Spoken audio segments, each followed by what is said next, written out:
तुम्हें कितनी बार बताया है, मेरे तैयार होने से पहले मेरा नाश्ता तैयार हो जाना चाहिए।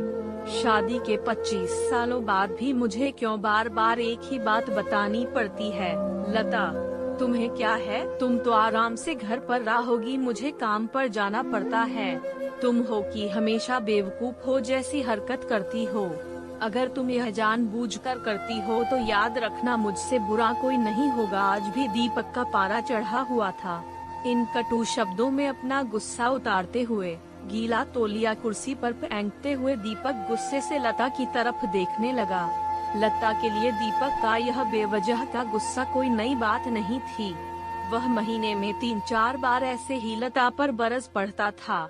पहले पहले लता उसका विरोध किया करती थी, लेकिन जब कई सालों तक दीपक में कोई बदलाव नहीं दिखा तो लता ने खुद को ही बदल दिया।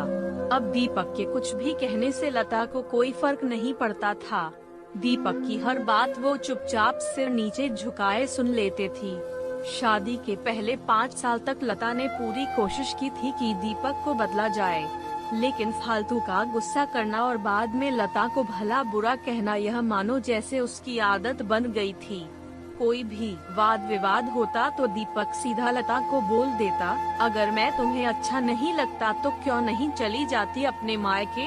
क्यों रहती हो मेरे साथ? इतना सब कुछ होने के बावजूद लता दीपक के मैम के साथ रहती थी, क्योंकि उसे अपनी बेटी की फिक्र थी।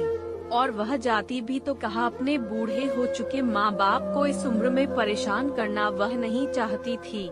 समाज और लोग क्या कहेंगे, यह भी तो उसे देखना था। वह इतनी पढ़ी लिखी भी तो नहीं थी कि खुद जाकर कोई नौकरी कर सके और अपना और अपनी बेटी का पालन पोषण कर सके। लता को अब अपनी फिक्र नहीं थी।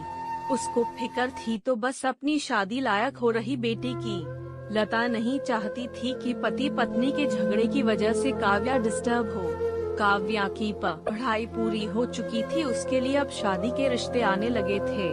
कई रिश्तों को काव्या ठुकरा चुकी थी।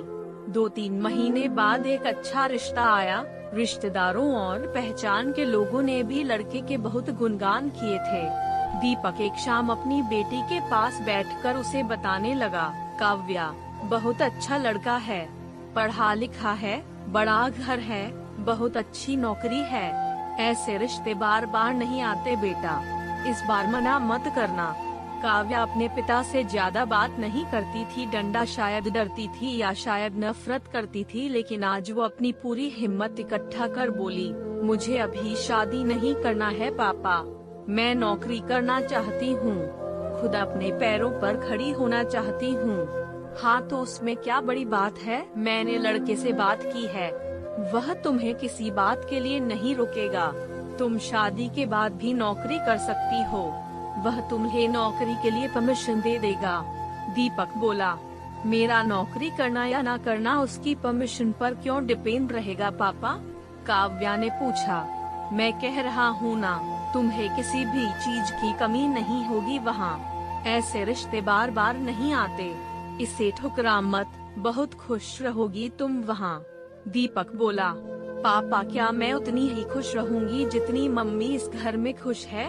काव्या ने तंज कसते हुए कहा, आज तुम्हारी जबान कुछ ज्यादा नहीं चल रही। दीपक गुस्से से आंखें बड़ी करते हुए बोला, पापा मुझे शादी ही नहीं करनी है, क्योंकि शादी के बाद अगर वह लड़का आपके जैसा निकला तो मैं क्या करूंगी? मुझे आपके जैसा जीवन साथी नहीं चाहिए जो बिना बात के मुझ पर हमेशा चिल्लाए।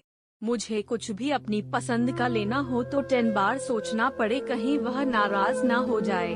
मेरी तबीयत कैसी भी हो उसे परवाह ना हो। रोटी थोड़ी सी मोटी बन जाए तो घर सर पर उठा ले, उसकी चेकबुक ना मिले तो भी मेरा ही दोष निकालें, और हर छोटी मोटी बात पर मुझे मायके जाने के लिए कहे। काव्या ने अपना दिल खाली करते हुए पापा से सब कह दिया। दीपक का गुस्सा 7वें आसमान पर था, लेकिन उसके मुंह से एक भी शब्द नहीं फूट रहा था। वो काव्या की बातें सुन रहा था। काव्या उतना ही बोलकर चुप नहीं हुई। आज पहली बार वह अपने पापा के सामने इतना कुछ बोल रही थी। पापा, आपने माँ के साथ हमेशा गलत व्यवहार किया है, आप अपने ऑफिस का गुस्सा बिना सोचे समझे माँ पर उतार देते हैं, कभी इस बात की परवाह भी नहीं करते कि उन्हें कैसा लगता होगा। आपकी बातें सुन सुन माँ ने अपना स्वाभिमान खो दिया। दीपक आज पहली बार अपने किए बर्तावों को महसूस कर पा रहा था। वो इतना ही बोल पाया, जो तुम्हारा मन है वो करो, मैं तो इतना बुरा हूँ ना। काव्या ने दीपक का हाथ पकड़ा और बोली, पापा मुझे सिर्फ एक सवाल का जवाब दे दो, क्या आप चाहेंगे कि मेरा पति आपके जैसा हो? अगर आपका जवाब हाँ है तो कर दीजिए मेरा रिश्ता आज ही, और ना है तो मुझे आत्मनिर्भर बनने दीजिए। दीपक कुछ भी ना बोल पाया और वहाँ से चुपचाप बाहर चला गया। आज उसे लता के सामने जाने में शर्म आ रही थी। चलते चलते उसकी आंखों से आंसू बह रहे थे। दीपक ने आज से अपने आप को बदलने का निश्चय किया। अगले दिन से लता ने अपने पति में काफी बदलाव देखा।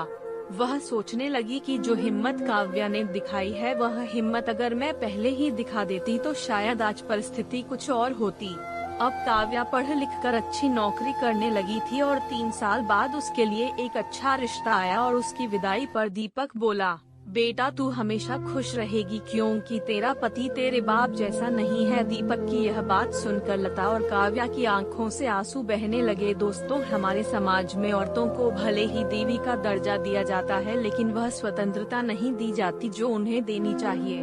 उन्हें बचपन से ही बताया जाता है कि वह पराया धन है। स्कूल से आने में देर हो जाए तो पिटाई मिलती है। मोबाइल पर बातें करते हुए दिख जाए या खिड़की से झांकते हुए दिख जाए तो शक किया जाता है। माँ बाप का घर तुम्हारा नहीं है, पति का घर ही तुम्हारा घर है। जीवन भर यह बातें बता बता कर उन्हें ससुराल भेज दिया जाता है और एक दिन किसी छोटे मोटे झगड़े में ससुराल वालों से उन्हें सुनना पड़ता है कि इस घर को छोड़ दो और मायके चली जाओ।